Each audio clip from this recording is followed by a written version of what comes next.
Welcome to solid TV. అంతర్జాతీయ మహిళా దినోత్సవం సందర్భంగా తెలంగాణ మహిళా సమైక్యలకు రేవంత్ రెడ్డి ప్రభుత్వం గుడ్ న్యూస్ చెప్పింది.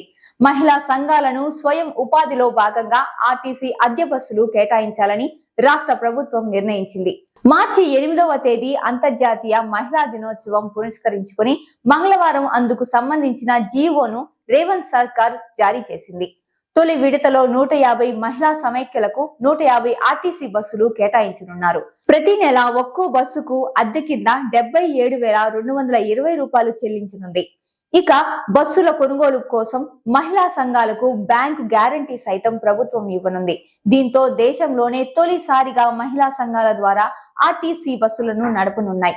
ఆ రోజు సికింద్రాబాద్ లోని పరేడ్ మైదానంలో జరిగే ప్రత్యేక కార్యక్రమంలో సీఎం రేవంత్ రెడ్డితో పాటు ఆయన కేబినెట్ మంత్రులు సీతక్క, పొన్నం ప్రభాకర్ తదితరులు పాల్గొని ఈ బస్సులను ప్రారంభించనున్నారు.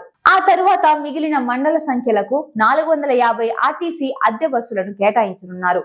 మరోవైపు సీఎం రేవంత్ రెడ్డి బాధ్యతలు చేపట్టిన అనంతరం మహిళలకు ఉచిత బస్సు ప్రయాణం పేరిట మహాలక్ష్మి పథకాన్ని చేపట్టారు. ఆ పథకం ద్వారా రాష్ట్ర వ్యాప్తంగా మహిళలు ఆర్టీసీ బస్సుల్లో ఉచితంగా ప్రయాణిస్తున్నారు. ఇక ఇంతకు ముందు కర్ణాటక అసెంబ్లీ ఎన్నికల్లో సైతం ఉచిత బస్సు ప్రయాణాన్ని కాంగ్రెస్ పార్టీ ప్రకటించింది. ఆ పార్టీ అధికారంలోకి రావడంతో తెలంగాణలో సైతం తమ పార్టీ అధికారంలోకి వస్తే ఈ పథకాన్ని అమలు చేస్తామని కాంగ్రెస్ పార్టీ ఎన్నికల మేనిఫెస్టోలో హామీ ఇచ్చింది. దీంతో తెలంగాణ ఓటరు సైతం కాంగ్రెస్ పార్టీకి పట్టం కట్టాడు. ఆ పార్టీ అధికారంలోకి రావడంతో మహిళలకు ఉచిత బస్సు ప్రయాణం హామీని అమలు చేస్తోంది.